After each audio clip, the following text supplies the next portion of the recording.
This storyline feels deliberately layered and strategic, with Sydney DiMera's panic attacks acting as the emotional doorway into a much larger narrative shift for Days of Our Lives. On the surface, Sydney's anxiety is a believable reaction to trauma.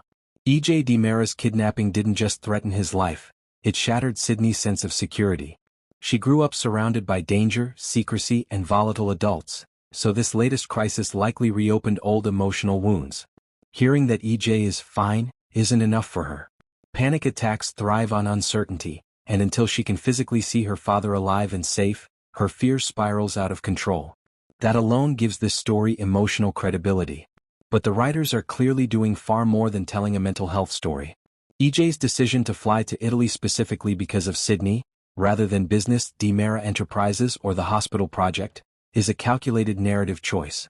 It reframes E.J. as a devoted, emotionally present father instead of the distant, power-obsessed DiMera viewers are used to. This shift is essential if the show wants audiences to accept a future where Sydney chooses to live with E.J. rather than Sammy. Without that groundwork, such a decision would feel forced or out of character. E.J.'s absence from Salem also creates controlled chaos. Gwen von Leuskner immediately benefits from E.J. being gone, since it allows her to act on impulses she knows he'd shut down, most notably welcoming Dimitri back into the picture. Gwen's willingness to risk E.J.'s anger highlights how unstable the DiMera household becomes without him, setting up explosive consequences when he returns. At the same time, Cat Green and Rafe Hernandez gain the freedom to dig deeper into E.J.'s secretive hospital expansion. With E.J. away, the balance of power shifts, making discoveries far more likely. What makes Sydney's panic attacks especially suspicious from a storytelling standpoint is how frequently her name is suddenly being mentioned. Characters don't usually get this much off-screen attention unless the show is preparing viewers for their return. The rumors of a Sydney recast only strengthen that theory. Even if Sydney doesn't come back to Salem immediately after E.J.'s trip, this visit allows them to rebuild and strengthen their bond so her eventual return feels emotionally justified. It positions E.J. as her safe place, not just biologically but psychologically. There's also a strong possibility that Sydney's panic attacks are only partially about E.J.'s kidnapping.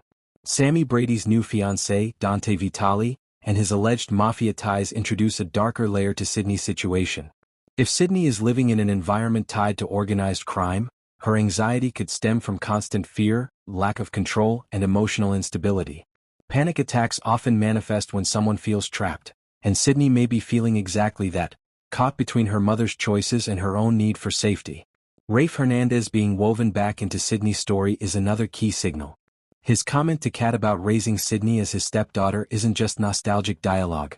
It re-establishes an emotional bridge.